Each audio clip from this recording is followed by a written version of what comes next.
마태복음 읽어요? 네, 13절부터. 몇 절까지 읽어요? 일단 읽어보세요. 같이 읽을게요. 13절부터. 네.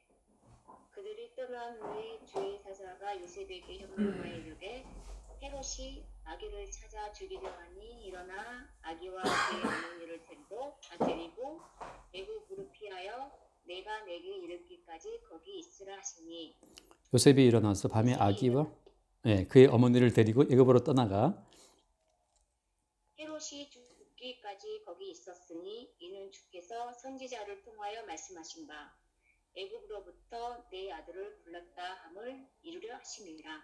이 헤롯이 박사들에게 속은 줄 알고 심히 노하여 사람을 보내어 베들레헴과 그 모든 지경 안에 있는 산의 아이를 박사들에게 자세히 알아본 그때를 기준하여 2살부터 그 아래로 다 죽이니 이에 선지자 에레미야를 통하여 말씀하신 바 라마에서 슬퍼하며 크게 통곡하는 소리가 들리니 라헬이 그 자식을 위하여 애곡하는 것이라.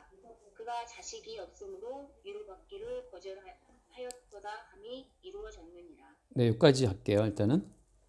네. 일단은 이스라엘이라는 그 약속의 땅에 헤롯이라는 왕이 있잖아요.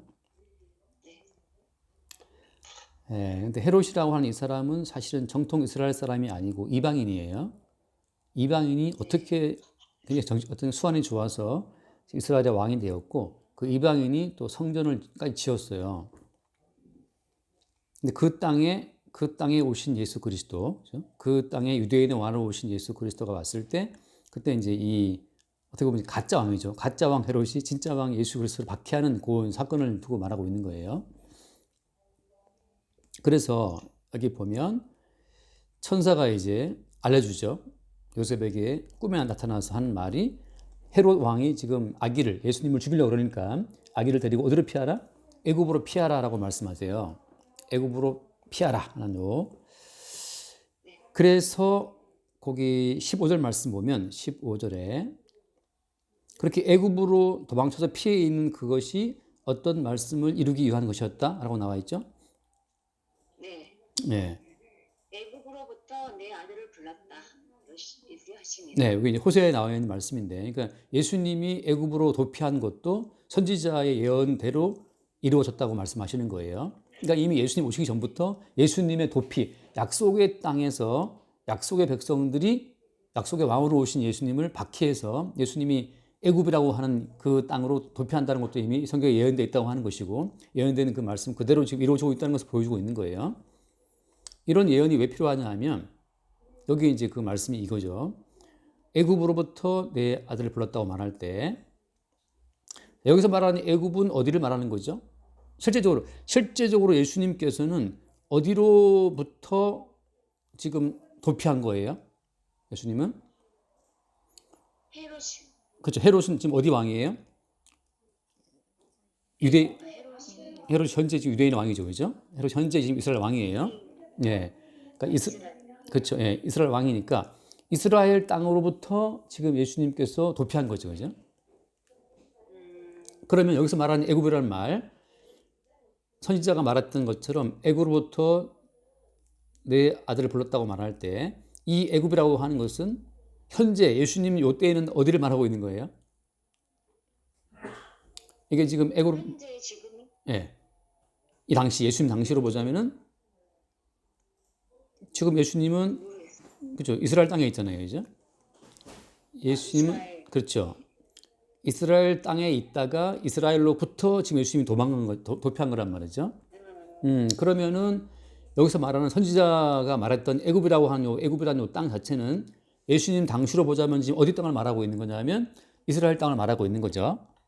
지금 애굽이라는 그런 개념이 애굽이라는 그 자체가 지금 공간적인 의미를 말하는 것이 아니고 지금 예수님을 중심으로 해서 애굽이라는 땅의 의미가 바뀌는 거예요.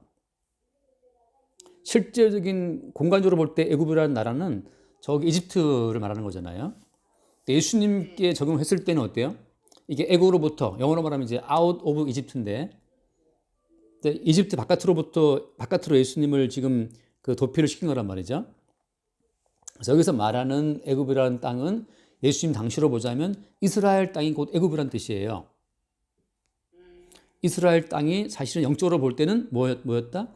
애굽이었다고 하는 거죠. 그러니까 애굽으로부터 내 아들을 불렀다는 말씀처럼 영적인 애굽으로부터 예수님을 지금 끄집어내신 거예요. 영적인 애굽이 그 가짜 왕 헤롯이 지금 이스라엘 왕이 되어서 성전을 세우고 예수님을 좀 죽이려고 한다는 거예요. 그러니까 성경에서는 공간적인 의미로 어떤 그 지명 자체가 정착이 되는 것이 아니고 약속을 중심으로 해서 공간적인 의미가 늘 바뀌어요. 그러니까 이 당시 예수님 당시에 애굽이라고 하는 그 세상은 어디였다? 이스라엘 땅이었다고 하는 거죠. 이스라엘 땅이 사실은 그것이 애굽이었고 세상이었다고 하는 거예요. 누구를 죽이려고 하는? 예수님을 죽이려고 하는. 자, 그래서 잠깐 말씀 한번 펼쳐볼게요. 요한계시록을 잠깐 보면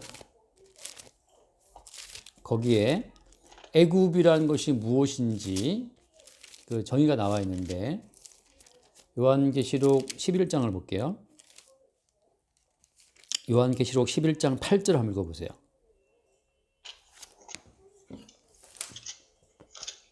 요한계시록 11장 8절이요? 네.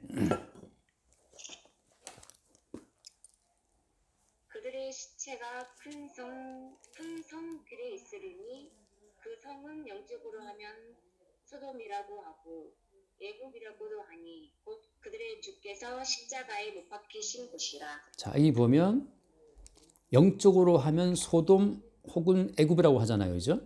근데 그곳이 사실은 뭐였다? 실상은 곧 그들의 주께서 십자가에 못 박히신 곳. 자, 십자가 못 박히신 곳, 예수님이 어디서 죽으셨죠? 십자가에? 예수님이 못 박혀 죽으신 곳 어디예요? 예수님이 못 박혀 죽으신 곳이 어디죠? 유대인 땅에? 그렇죠. 유대 땅, 이스라엘. 그러니까 이스라엘 땅에서 이스라엘. 죽임당했잖아요 그죠? 예수님 십자가가. 근데 이스라엘 땅인데, 그죠? 이스라엘 땅이 있고 약속의 땅인데 그 못 박혀 죽으신 그 이스라엘 땅을 영적으로 하면 뭐라고 부른다? 소돔, 예, 소돔도 애굽. 애굽. 그렇죠. 그러니까 실제적으로 이스라엘이 예루살렘이라고 하는 그 거룩한 도시가 영적으로 하면 무엇이었다? 소돔이고 애굽이라고 하는 거죠. 예수를 못 박아 죽이는 그곳이 소돔이고 애굽이라고 하는 거예요. 그러니까 공간적인 의미 자체가 예수님에 대해서 어떠한 태도를 보이냐에 따라서 바뀌는 거예요. 예수님에 대해서 대항하고 저항하고 예수를 죽이는 곳이 곧 무엇이다? 그곳이 애굽이라고 하는 거예요. 네, 소돔이고 애굽이라고 하는 거죠. 그러니까 그대로 말하면 심지어 오늘날의 교회가 있죠. 오늘날의 교회가 십자가에 죽임당하신 예수님을 대항하게 되면 그것이 뭐예요? 그게 애굽이고 그게 소돔이라고 하는 거예요. 공간적으로 십자가 세워놓은 어떤 예배당이 있어요. 예배당이 참 좋게 있다 하더라도 그 예배당 안에서 십자가에 반대되는 논리를 펼치고 있으면 그 예배당이 무엇이다? 그 예배당이 애굽이라고 하는 거죠. 그리고 그 애굽으로부터 내 아들을 불렀다. 그 애굽 바깥으로 주님께서 지금 그 하나님께서 예수님을 도피시키신 거예요. 자, 다시 한번 말씀, 갈라디아서 잠깐 말씀해요. 빌립보서 잠깐만 얼른 볼게요.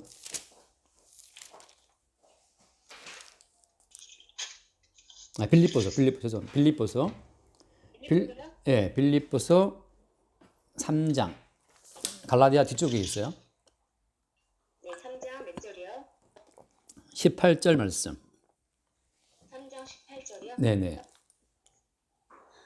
내가 여러 번 너희에게 말하거니와 이제도 눈물을 흘리며 말하노니 여러 사람들이 그리스도의 십자가의 원수로 행하느니라. 이렇게 아멘. 자, 그리스도의 십자가의 원수를 행한다라고 말할 때 그리스도의 십자가라는 표현을 하잖아요. 그죠? 네네. 그리스도의 원수가 아니고 무슨 표현을 써요? 그리스도의 십자가의 원수라는 표현을 쓰거든요.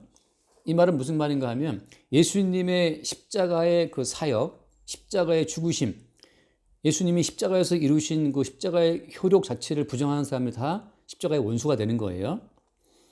어떻게 하는 것이 예수님의 그 십자가를 멸시하고 무시하는 거예요? 어떻게 하는 것이 예수님이 그 죽임당하신 십자가를 멸시하고 원수처럼 대하는 걸까요? 예수님 안 믿는 예수 안 믿는 거? 대적하는 거? 예. 구체적으로 대적, 여기 뭐 십자가의 원수니까 구체적으로 어떻게 하는 것이 십자가를 대적하는 것이냐 하면 네. 잠깐 이제 다시 말씀 볼게요. 갈라디아서 아까 펼쳐져 있는 거 앞쪽에 갈라디아서 5장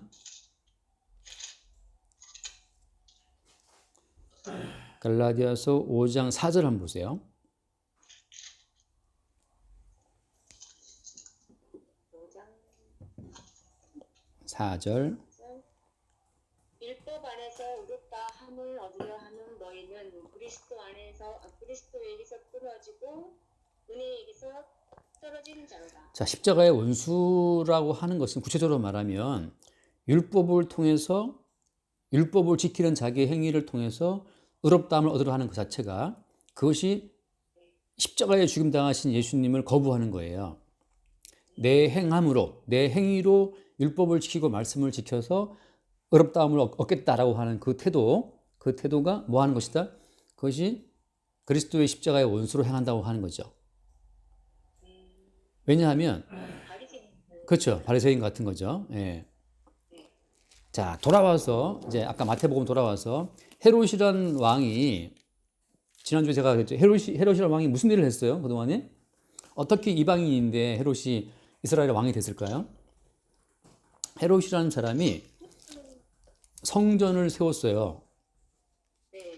예. 그것도 거의 40년 동안 40년 동안 성전을 지었다니까 얼마나 화려하게 지었겠어요.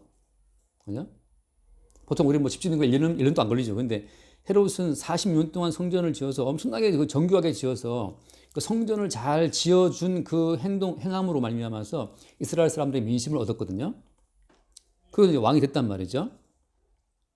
성전을 건축한 자기의 행위를 가지고 하나님이 기뻐하시는 민족이 되겠다라 나선 거. 그것이 이제 헤롯 왕의 어떤 특징이에요. 성전을 비싸게 돈 주고 좋은 돌로 그렇게 만들어서 하나님께 바치면 하나님이 기뻐하신다. 라고 해서 그 인간의 행위의 절정이 성전 짓는 거예요. 인간 행위의 어떤 결정판이 성전을 짓는 건데 그래서 실제적으로 솔로몬 왕도 나중에 뭘 지었어요? 솔로몬도 성전을 지었죠. 그죠? 네. 그렇죠. 예. 솔로몬이 성전을 지었던 것처럼 헤롯 왕도 성전을 지은 거예요. 성전을 지으면 하나님 기뻐하신다고 생각해서.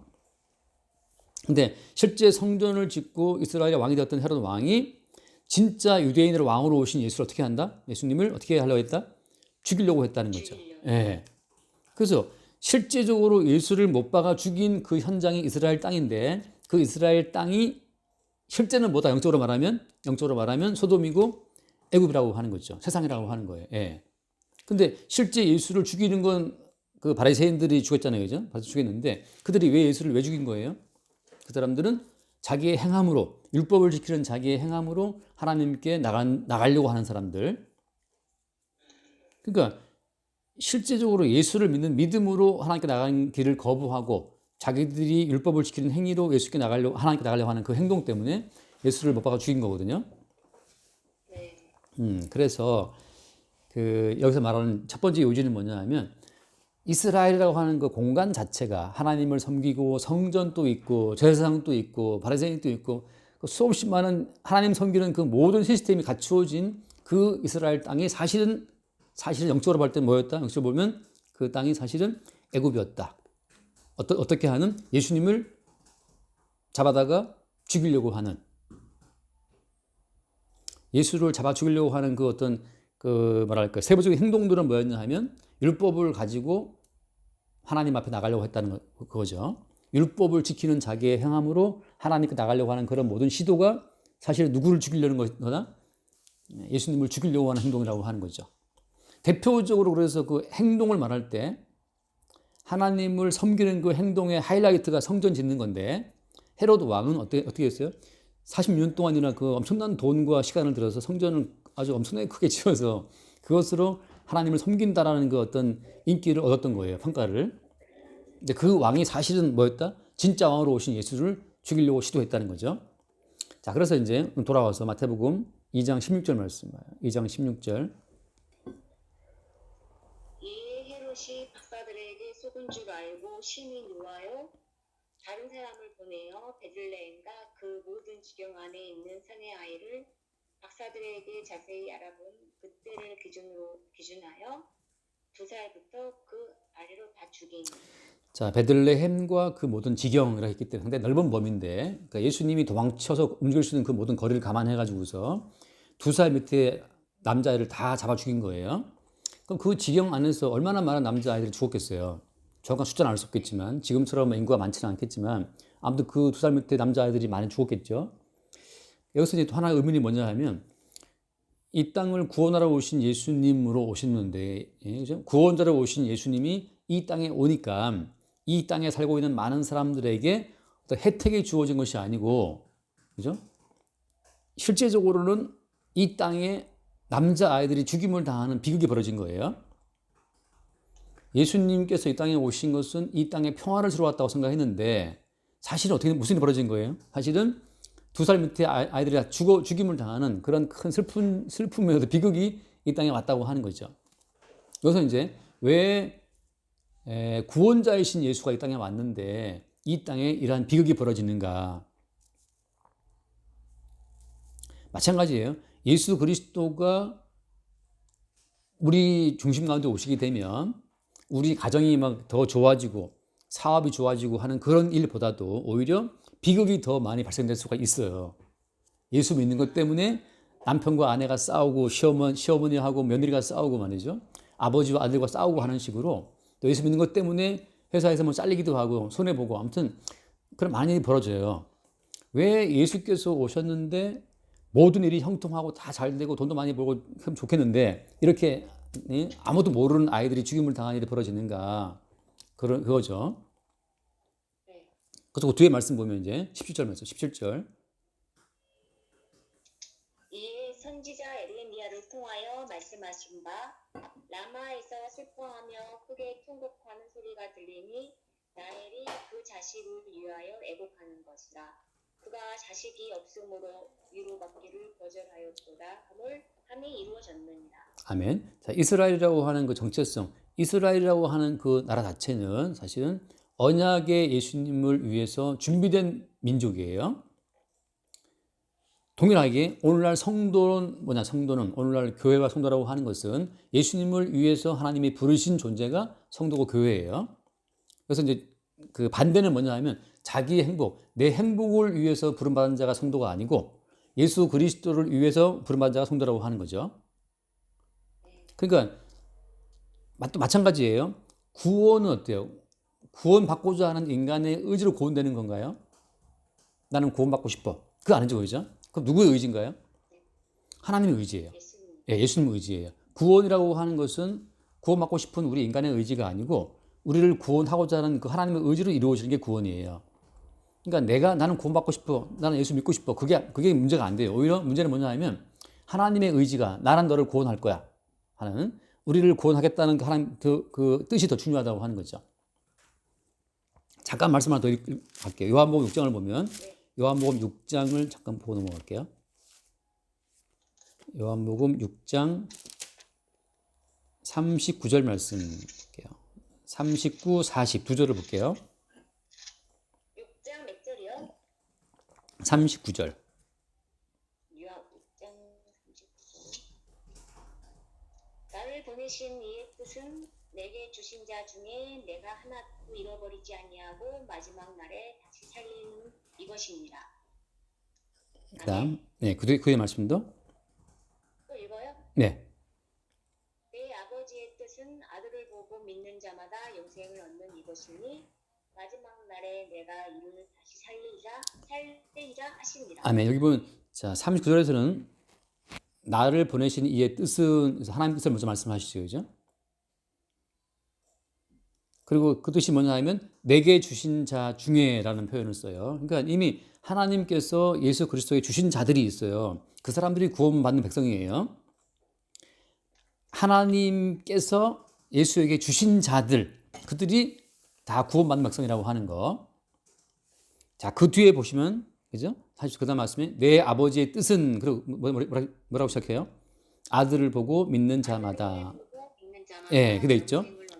네. 예수님이 자, 그러면은 마지막 날 네, 아들을 보고 믿는 자는 이제 우리 믿음을 말하는 건데 그 앞에서는 무슨 말을 했다? 내게 주신 자 중에라고 해서 예, 아버지가 예수에게 주신 자들에게 뭐가 주어지는 거예요? 예수를 보고 믿는 믿음이 주어지는 거예요. 우리가 시작한 나는 믿을 거라는 우리 의지보다도 앞에 뭐가 있다? 아버지가 예수에게 주신 자들이 먼저 있는 거예요.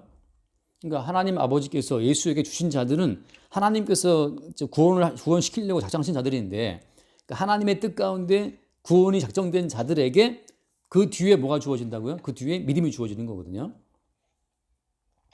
그래서 구원이라는 것은 인간의 의지가 아니고 하나님의 의지예요.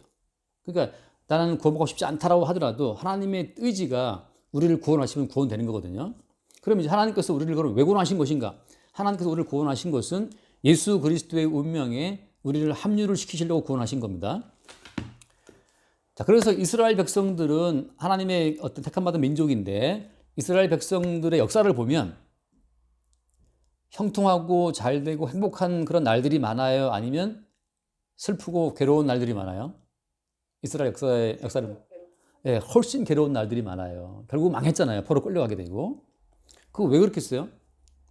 또 동일한 거죠. 오늘 마침 예수님께서 오셨는데 예수님이 태어나신 그 베들레헴이라는 그 참 약속된 땅인데 베들레헴이 메시아가 오시기로 약속된 베들레헴 땅에 뭐가 벌어졌어요? 아이들이 다 죽임을 당하는 비극이 벌어진 거죠. 하나님의 아들이 이 땅에 태어나기로 약속된 그 복된 땅 베들레헴에서 이런 비극이 벌어진다고 하는 거죠. 자, 그 이유는 뭐 때문이에요? 다시 말씀드리지만 모든 구원받은 백성들은 그들 구원받는 백성들을 좋으라고 하나님 구원하신 것이 아니고 어디에 우리를 엮어놓으신다? 예수 그리스도의 어떤 삶에 모든 백성들을 성도들을 엮어 넣으시는 것, 그게 우리를 구원하신 뜻이에요. 그러면 예수님의 인생에 엮인 자들은 어떤 그 운명을 갖게 되는 거예요? 예수님과 그렇죠. 예수님이랑 똑같이 똑같이 죽임 당하는 위협, 남자아이들처럼 이런 실제 죽임 당하는 위협, 십자가의 어떤 그런 고통, 이 땅으로부터의 어떤 멸시, 박해 그런 과정을 통해서 결국은 죽고 그다음 뭐예요? 그다음에는 예수님이 십자가에 죽으신 이후에 부활하신 것처럼 동일하게 예수님의 인생에 합류된 사람들이 예수님과 동일하게 십자가에 죽고 함께 부활에 들어가는 그 동일한 코스에 같이 휘말리는 거예요. 그러니까 예수님의 운명에 결탁되는 자들이 성도예요. 하나님께서 자기 백성을 구원하시는 그 목적은 자기 백성을 구원해서 어떻게 하시려고? 예수님의 삶에 엮어 넣으시려고 구원하신 거예요. 그러니까 예수님과 별도로 별개의 인생을 살아가는 사람들, 그런 건 구원 받은 백성들이 아닌 거죠. 모든 구원받은 백성들은 예수님의 운명에 합체가 되기 위해서 하나님께서 구원하시고 부르신 겁니다. 그러니까 성도들은 어때요? 성도들은 원치 않게 예수님의 운명에 휘말리게 되어 있어요. 그래서 오늘 베들레헴 지경의 아이들은 어때요? 원치 않게 예수의 운명에 휘말려서 장차 죽임당하실 예수 그리스도를 미리 보여주는 역할로 남자에 다 죽임을 당하는 거예요. 여기 이제 오늘 끝으로 말씀 보면 거기 아까 18절 말씀에 누가 통곡했다 했죠? 이 라마에 슬퍼하며 라마에 슬퍼하며 통곡한 소리 들리니 나오잖아요. 네. 누가 여기서 애국한 하나예요? 지역인가요? 이 지역 라마라는 지역은 바벨론으로 포로 끌려갈 때 이스라엘 백성들이 바벨론으로 포로 끌려가는 그 포로들의 집결지라고 그래요. 거기에서 이제 포로 끌려가는 자들과 남아있는 사람들과 이별하는 곳이에요. 우리 뭐 메아리국에 끌려가듯이 말이지. 그러니까 이제 쓸만한 포로들은 다 바벨론으로 포로 끌려가고 있는데 그 쓸만한 젊고 싱싱하고 쓸만한 애들은 다 포로로 잡아 끌려가고 식구들은 따라와서 이제 환송하는데 그게 라마예요. 라마에서 헤어지는 거예요. 할림이는 아직 어리니까 포로로 끌려가고 손주자면은 이제 뭐 몸도 아프니까 넌 남아있어 이제 이 땅에 남겨두는데 그러니까 쓸만한 애들은 끌어가고 할 때 그 가족들이 헤어진 장소가 이제 라마죠. 여기 다 직결시킨 다음에 끌려가는 거거든요. 그래서 라마에서 슬퍼한다는 소리, 그건 이제 바벨론 포로 끌려가는 그 이스라엘 백성들의 그 생이별 장소가 라마예요. 그러니까 가족을 잃는 슬픔을 컸겠어요, 라마에서. 여기에서 누가 또 애국한다? 통곡하는 소리 들리니, 그 다음에 라헬. 라헬은 누군지 기억나시죠? 라헬은 네. 야곱의 부인이었어요. 그래서 이 라헬이라는 이 여자는 야곱의 부인인, 다시 말하면 이스라엘의 모든 어머니를 대표하는 여자가 라헬이에요. 그냥 자식을 바벨론의 포로로 뺏기는 그 모든 엄마들을 대표할 때 라헬로 대표한 겁니다. 그래서 이 라헬이 야곱이 사랑하는 부인이 라헬이었잖아요, 이제. 그래서 이 라헬은 야곱이 사랑하는 부인 라헬, 다시 말하면 하나님이 사랑하시는 이스라엘을 두고 말할 때 라헬로 표현하는데, 특히 누구를 잃는, 자식을 잃고 애곡하는 그 이스라엘을 대표하는, 이스라엘의 모든 엄마를 대표하는 여자가 라헬이에요. 근데 지금 이런 라헬의 통곡이 바벨론의 포로로 끌려가는 가족을 지켜보는 남아있는 가족들의 슬픔이 있을 거 아니에요. 그 슬픔 자체처럼 지금 베들레헴 지경에 두 사람한테 다 죽었단 말이죠, 그죠? 헤롯 왕의 칼에 의해서. 지금 예수가 오심으로써 지금 이 땅은 바벨론 포로 끌려가는 것처럼 그런 지금 슬픔이 막 닥쳐온 거예요, 이 땅 가운데. 왜 메시아가 오심으로써 이러한 비극이 벌어지는가? 그걸 하나님께서 말씀하고 있는 거예요. 뭐 때문이냐? 베들레헴 요 땅 자체는 무엇이다? 예수님의 운명을 보여주는 하나의 그림자로 이 사건이 벌어진 거예요. 이거 이제 그대로 적용시키자면 뭐냐 하면, 모든 예수 그리스도를 믿게 된, 택함을 받은 모든 구원받은 성도는 예수님의 운명에 합류가 되어서 예수님처럼 이 땅에서 멸시를 받고 박해를 받고 십자가의 죽임을 당하고 그 다음에 부활에 참여하게 되는 그 같은 노선에 들어간다고 하는 거죠. 그러니까 야곱이 사랑하는 여자 라헬인데, 라헬은 슬퍼하는 거예요. 따라서 이 땅에 있는 모든 그리스도 예수 택함 받은 모든 교회들은 예수님과 같은 운명에 합체되는 것이기 때문에 예수님의 슬픔에 합류가 되는 거예요.